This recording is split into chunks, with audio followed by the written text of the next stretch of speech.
problem is that not all states have any kind of helmet law whatsoever, and too many of them have minimal or no laws. All states having unconditional mandatory laws are Alabama, California, Georgia, Hawaii, Louisiana, Maryland, Massachusetts, Michigan, Mississippi, Missouri, Nebraska, Nevada, New Jersey, New York, North Carolina, Oregon, Tennessee, Vermont, Virginia, Washington, and West Virginia, some of which even have mandatory reflector laws for a 4x4 cutout to make the motorcyclist even more visible. In Alaska, Arizona, Colorado, Connecticut, Idaho, Indiana, Kansas, Maine, Minnesota, Montana, New Hampshire, New Mexico, North Dakota, Ohio, Oklahoma, South Dakota, Utah, Wisconsin, and Wyoming, the mandatory helmet law goes up to age 18. Strangely, in Alaska, the law is that all passengers must wear a helmet, regardless of whether the driver does or does not have to. In Arkansas, Kentucky, Pennsylvania, Rhode Island, South Carolina, Texas, drivers and passengers under the age of 21 are required to wear a helmet, but that's all the older they require. Delaware, on the other hand, is a very strange state because it requires only that passengers and operators have in their possession a motorcycle helmet, not requiring them to wear it unless they're under the age of 21. If that person happens to be up to age 19, they are also required to wear it. Florida and Texas have another strange law, being that people over 21 are not required to have a helmet, but they must have a minimum of $10,000 in medical insurance, which I think makes a strong point that it helps to save a large amount of lives in a crash. Colorado, Illinois, and Iowa do not require a motorcycle helmet for anyone of any age, whether they're driving or not. Helmets decrease the severity of the injury, the likelihood of death, and the overall cost of medical care. Motorcycle crash statistics show that helmets are about 37% effective in preventing crash fatalities. The National Highway Traffic Safety Administration estimates an unhelmeted rider is 40% more likely to suffer a fatal head injury and 15% more likely to incur a non-fatal head injury than a helmeted motorist. Head injury is the leading cause of death in motorcycle crashes. Helmets are estimated to be 37% effective in preventing fatal injuries to motorcyclists.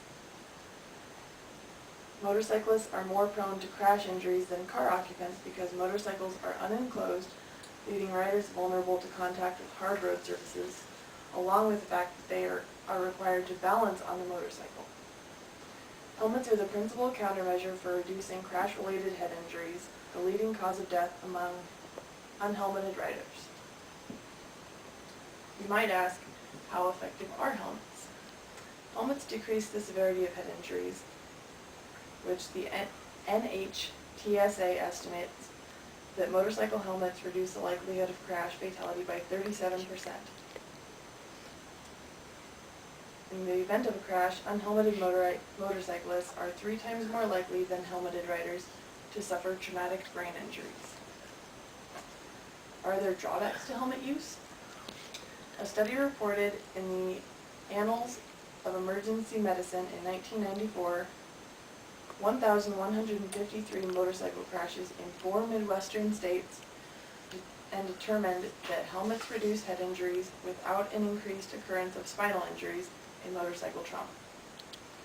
Regarding claims that helmets obstruct vision, studies show full coverage helmets provide only minor restrictions in horizontal peripheral vision. However, they may put you at risk for not hearing as well, though that is only a slight problem. What is the history of helmet use laws in the United States?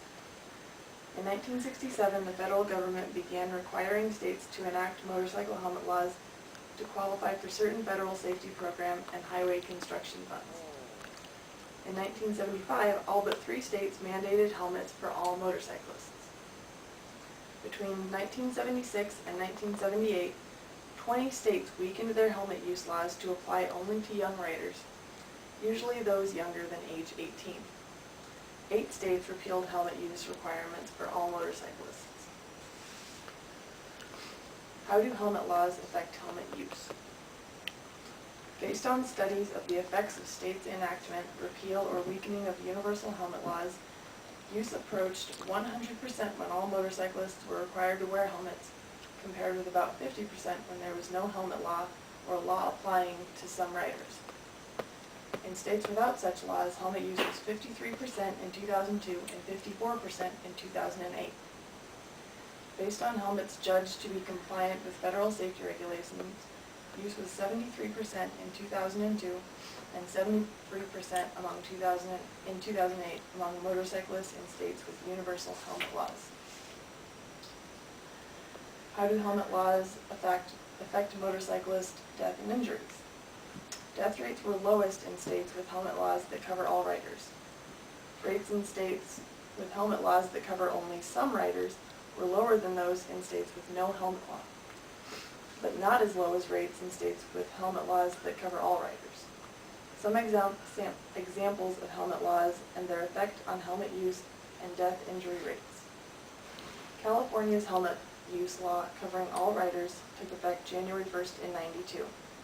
Nebraska reinstated a helmet law on January 1st, 1989 after repealing an earlier law in '77. Both states saw a large percent reduction in motorcyclist serious head injuries. In the year 2000, Florida's universal helmet law was weakened to exempt riders 21 and older who have at least $10,000 in medical insurance. An institute study found that motorcyclist death rate in Florida increased by about 25% after weakening the helmet law. The death rate rose from 31 fatalities per 1,000 crash involvements before the law change to 39 fatalities per 1,000 crash involvements after. Helmet use laws may lead to a decline in motorcycle thefts, possibly because some potential thieves do not have helmets, and not wearing a helmet would attract police notice. After Texas enacted its universal helmet law, motorcycle thefts in 19 Texas cities decreased 44% between 1988 and 1990, according to the Texas Department of Public Safety. Motorcycle thefts dropped dramatically in 3 European countries after the introduction of laws that fined motorcyclists for failure to wear helmets. In London, motorcycle thefts fell 24% after Great Britain enacted a helmet law in 1973. In 1996, NHTSA study showed average inpatient hospital charges for unhelmeted motorcyclists and crashes were 8% higher for unhelmeted riders than for helmeted riders. After California introduced a helmet use law in 1992, studies showed a decline in healthcare costs associated with head-injured motorcyclists. In the year 2000, helmets were used by fewer than half of fatally injured minors in states with weak helmet laws, even though the laws required them. Helmet use for all riders remains low in states where restricted laws are in effect, and death rates are 20 to 40% higher when states have weak or no laws.